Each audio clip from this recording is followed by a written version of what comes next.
Welcome to this 10th lesson in our Citizens Constitutional Advocacy Council CCAC 1.0 training series. This is CCAC Lesson 1.10 in our series. It is time for a governmental reboot by we the people. All of us individually and then severally must hit the proverbial power button and shut off the system long enough for the memory to restart, the circuits to reset, and the cache to clear. Then we resume things and start from the beginning to make sure our ideas are aligned properly with the principles of liberty and the forms of a participatory constitutional republic once again. There are those who are adamant that the Republican form of government guaranteed by every state and to every state within the United States, according to the U.S. Constitution, Article 4, Section 4, is a representative democracy. This is where elected, designated individuals assist us in the legislative, executive, and judicial branches to run our system of civil government. However, there are also very clear and unequivocal institutions of government in our federal and state constitutions which are participatory in nature. These institutions require all of the people to participate in order for our polity, that is, the people organized politically, to function properly as the government of the people, by the people, and for the people.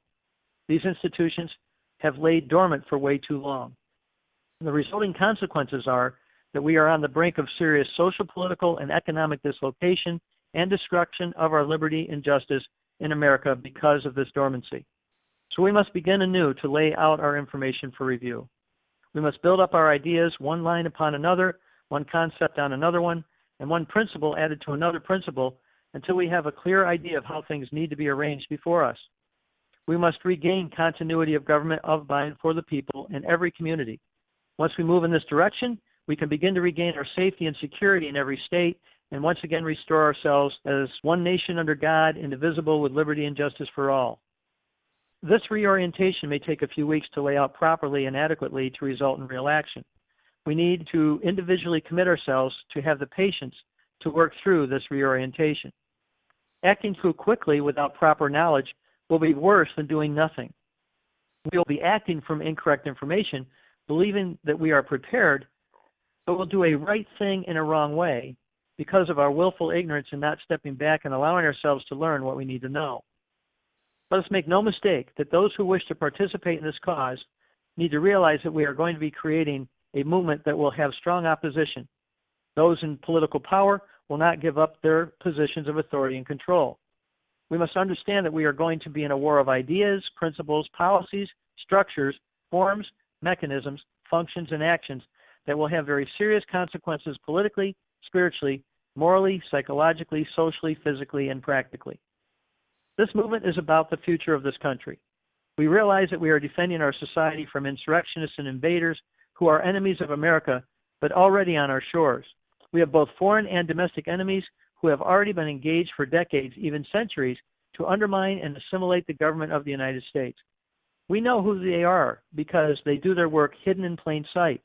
In short order, we will identify these evil men and women in due time and in the proper moment as traitors or enemies. For now, we first need to get our ducks in a row. So where do we start? We submit that we must start by going to first principles and making sure that we have some basic concepts clearly defined and stated deliberately from the beginning.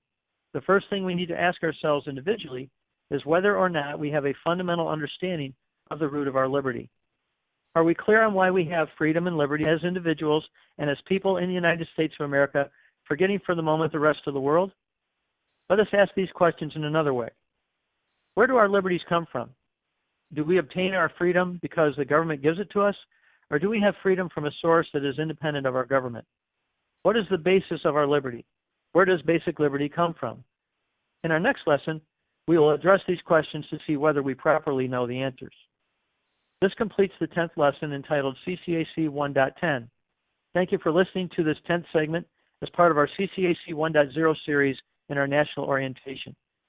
Please join us for the next session in the series as we continue to unfold the Citizens Constitutional Advocacy Council story. This is the extraordinary process in which CCAC will successfully provide continuity of government of, by, and for the people. In our next lesson, CCAC 1.11, we will go on to explain further details of how we implement our Citizens Constitutional Advocacy Council.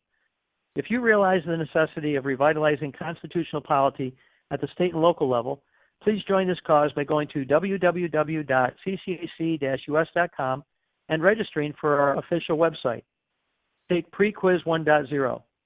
We then urge you to work through the entire CCAC 1.0 series to understand the continuity of essential information we provide to help us all be on the same page. Then, upon passing the post-quiz with a perfect score, you will be directed on how to take the next step in the process of becoming a member of this vital organization. Please don't shortchange this process. Listen to and study the CCAC 1.0 material carefully. If you have questions or concerns about what you're learning so far, or issues affecting your community, please refer to the links connected to this lesson or contact the person who gave you this information. We extend our best wishes from the Citizens Constitutional Advocacy Council.